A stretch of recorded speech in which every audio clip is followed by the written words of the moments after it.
news is, now we're finally getting to this, saving Puget Sound starts with each and every one of us. And it's our simple, small actions that can actually make a difference. The governments are working so hard. The nonprofits are working so hard. Everyone is fighting this battle. The problem is, there are way more people. How many people are there in Seattle? 600? 620,000? How many people are there in the greater Puget Sound? A couple million. 2.4 million? Well, yeah, Everett to Tacoma is like 3.8 or yeah, something. so it's That's almost Puget Sound. 4 million people. That's a lot of people for the city and the state and the county governments to take care of. And when you start looking at how they divvy up the funds, there's really, there isn't a lot of money for cleaning all this stuff up. There's a lot of money for doing big infrastructure stuff. But when it comes down to it, it's going to be simple changes by each of us that make a difference. Number one is pick up your pet waste. This looks a lot like my dog, except that she doesn't pick up her own poop. Now, I don't like picking up poop any more than the next guy or girl.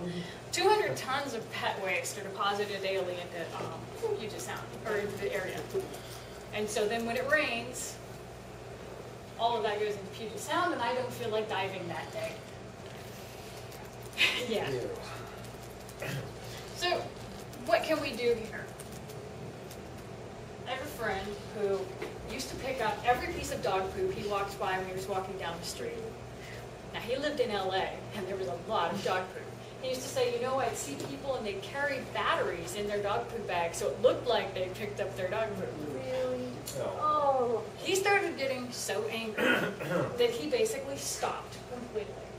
He lost his environmental bin because people didn't pick up their own dog poop. That was his thing. He'd go like clean up his block. And how many of you guys have a planting strip that someone leaves there and lets their dog crap on, right? So overcome that anger, and once a week, take an extra bag, even if you don't have a dog, and pick up one pile of poop that's not yours a week. Bob, 600,000 people did that. Yes. I have a dog, and I do pick up, I scoop mine all the time, and other people's a lot.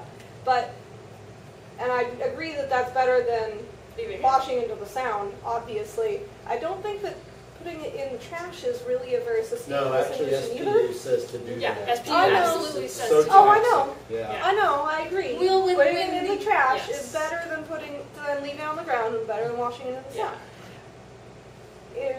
Do we have any suggestions for long-term solutions of other than putting it in landfills? Is what I hear. And no, they're working on different ideas, but there has not been a solid solution. All I know is that when the aliens or whatever are working as archaeologists on our landfills in 1 million years, they're going to go, why did these people leave us little treasures in bags that end up being poop? Yeah.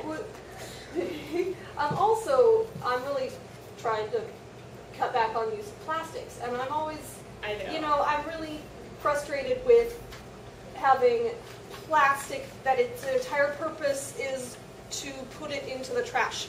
And that's difficult. now there are, of course, plant-based plastics that then break down. Without heat, they still take a long, It's long all time to break anaerobic down. in the landfill, so it Yeah, wouldn't so matter. they They don't break down. They also take a long, long, long, long time to break down, and that is where we're at. I don't have a good answer. I run these same things through my head, and I finally. Okay, well, I'm glad you do too. Yeah, so I can commiserate. How's that? Yes.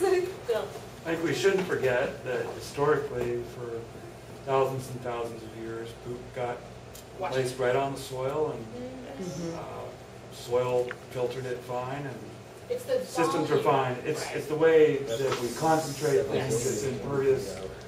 It's impervious surfaces, and it's probably in particular like non-native species like domesticated cats, which carry parasites that animals and the Puget Sound are not adapted or co-adapted to. I know that Correct. there's some parasite issues. There's some parasite issues, there's the volume issue, because there's so many dogs and cats concentrated in such a small area, we simply don't have the yards to bioremediate all of those wastes. I'd be curious though if that was more mass of mammals than was here in a hyper-rich environment prior to that. When you look at the filter that was available though, like you say, the filter that was available with all those forests was pretty much going to work on that and chew that up, and the biomass was going to use it as fertilizer. And I think there are more. A dog poop on a street surface is very different than in a forest. Exactly. And I think the dog poop, a lot of because of the planting strips between the sidewalk and the road. And this one's, So it's not, there's no bioremediation. It's not like going into the forest at all. It's going Right. Yeah, just a reminder, Bill, in the last 50 years, the Earth's population has doubled, and our built infrastructure hasn't even kept up with that, let alone the unbuilt infrastructure, which is what we need to go back to. So we've overwhelmed the planet with numbers. What I like to say is we want to make Seattle invisible to Puget Sound. And the only way we can do that is with an invisibility cloak of green infrastructure. Yay. Nicely said. And part of that is natural yard care. Da, da, da. Build healthy soil, practice smart watering, think twice before using pesticides, and practice natural yard care. Why is this so good? And I'm preaching to the choir here a little bit, I know. But go for it. But go for it anyway.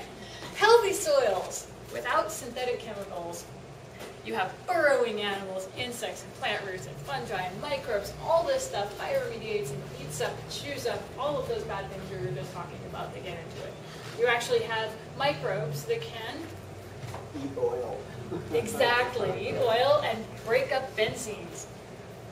You have fungi that can capture heavy metals and hold them. So all of these bad things we're talking about can be fixed with green stuff and What brick happens stuff. when the fungi falls over? You put it in a hazardous waste dump. Well, Don't eat it. there are some of the fungus that do actually Break it down a lot.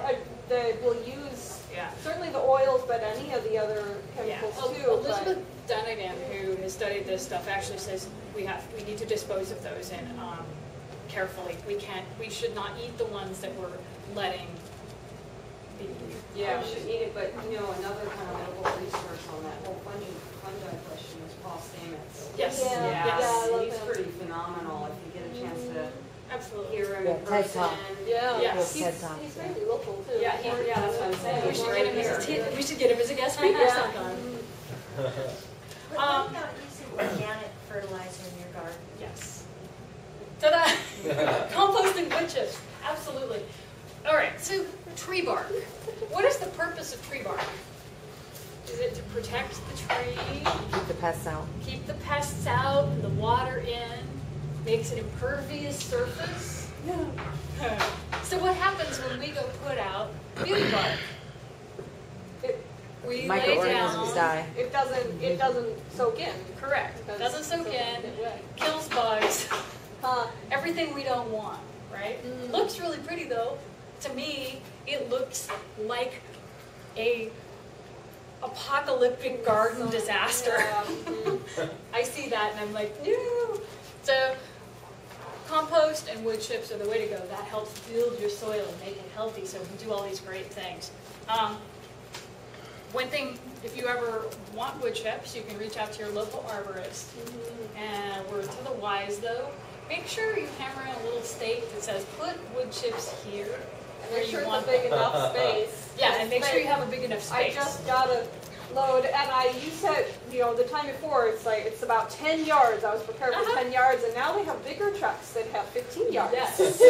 So And be it has to fit in. prepared for variance and having them put them, if you don't tell them where to put them, they'll just put them anywhere. I did that once and ended up with a lot of wood chips that I had to move. Yeah. And they also kind of come when they Yeah, you When have they want to, you have to. to take Right. it whenever they have it. You have to Take it like, when you can get it. yeah, Yeah. Exactly. within an hour or so. Yes.